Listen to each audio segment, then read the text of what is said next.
আমার কথা শোনার জন্য আবারও আপনাদের ধন্যবাদ। ছেলের খুনিকে ক্ষমা করে দিয়ে এক নজিরবিহীন দৃষ্টান্ত উপস্থাপন করলেন এক বাবা। তার 6টা সন্তান, তার ভিতরে ছোট সন্তানটা সবচেয়ে ব্রিলিয়ান্ট। তিনি পড়ালেখার খরচ নিজে গোছানোর জন্য পিৎজা ডেলিভারি করতেন। এই পিৎজা ডেলিভারি করতে যে এক খ্রিস্টান যুবকের নিগ্রো কালো সেই যুবকের হাউসে পিৎজা ডেলিভারি করতে যান। সেই যুবক তাকে ছুরিকাঘাত করে এবং তার কাছ থেকে সব টাকা পয়সা ছিনিয়ে নেয়। সেই সময় সেই ছেলেটা মারা যায়। 2 বছর ধরে সেই মামলাটা চলে এবং যেদিন রায় হবে সেদিন রায়ের আগে ঠিক জাজ সেই নিহত ছেলের বাবাকে জিজ্ঞাসা করেন, আপনি কিছু কি বলবেন? তখন সেই বাবা বলেন, আমি মুসলিম, আমার ধর্ম ইসলাম। আমার ধর্ম আমাকে শিখিয়েছেন, আমার মহান আল্লাহ তাআলা আমাকে শিখিয়েছেন, আমার রাসূল সাল্লাল্লাহু আলাইহি সাল্লাম শিখিয়েছেন ইসলাম ক্ষমার ধর্ম। ক্ষমা করে দেয়াই হচ্ছে মুসলিমের কাজ। আমি আমার ওয়াইফ এবং আমার পক্ষ থেকে আমি এই ছেলেকে ক্ষমা করে দিলাম। শয়তানের প্ররোচনায় পড়ে তিনি আমার ছেলেকে খুন করেছিলেন। আমি যদি ক্ষমা না করি আল্লাহ সুবহানাহু ওয়া তাআলা তাকে ক্ষমা করবেন না। এই কথা বলেছেন ওই নিহত ছেলের বাবা। তখন আদালতে এক হৃদয় বিদারক দৃশ্য তৈরি হয়।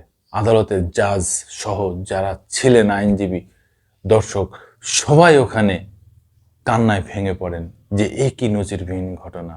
তেমনই এক ঘটনা জনকণ্ঠে প্রকাশ করেছে। আমি আপনাদের একটু শোনাই। আদরের ছেলেকে হত্যা করেছেন এক খ্রিস্টান লোক, অথচ তাকে ক্ষমা করে ছেলের খুনিকে জড়িয়ে ধরলেন এক মুসলিম বাবা। ক্ষমার এই দৃশ্য দেখে অবাক হন উপস্থিত সকলেই এবং অবাক হন স্বয়ং বিচারক। মঙ্গলবার কেন্টাকির ফেথ কাউন্টি সার্কিট আদালতে এমন নজির দেখান ছেলেহারা বাবা আব্দুল মুনিম সোমবাত জিতমাউত। পুত্রহারা পিতা ছেলের খুনিকে ক্ষমা করে এমন নজির দেখে চোখের পাতা ভিজে উঠল। আদালতের বিচারক জজ কিমবার্লি বানেলেরও কিছুক্ষণের জন্য আদালত মুলতবি ঘোষণা করে তার নিজের ঘরে চলে গেলেন বিচারক বানেল। পিৎজা খেতে গিয়ে 2.5 বছর আগে জিতমাউতের ছেলে সালাউদ্দিনকে তো ছুরি মেরে খুন করার অভিযোগ রয়েছে 24 বছর বয়সী অভিযুক্ত রেলফোর্ডের বিরুদ্ধে। রয়েছে পিৎজার দোকানে ডাকাতি, তথ্য প্রমাণ লোপাটের অভিযোগ। তদন্ত তথ্যাদি তা প্রমাণিত হয়েছে আদালতে। এত কিছুর পরেও বাবা হয়ে কিভাবেই বা তাকে বেমালুম ক্ষমা করে দিলেন জিতমাউত। আইনজীবী থেকে শুরু করে আদালত কক্ষে হাজির সকলেই মুখ চাওয়াচাই করতে থাকেন। বিচারক আইনজীবীরা দেখলেন রেলফোর্ডকেও ক্ষমা করে সাক্ষীর স্থান থেকে আসামির স্ট্যান্ডে গিয়ে তাকে জড়িয়ে ধরেই থেমে থাকলেন না জিতমাউত।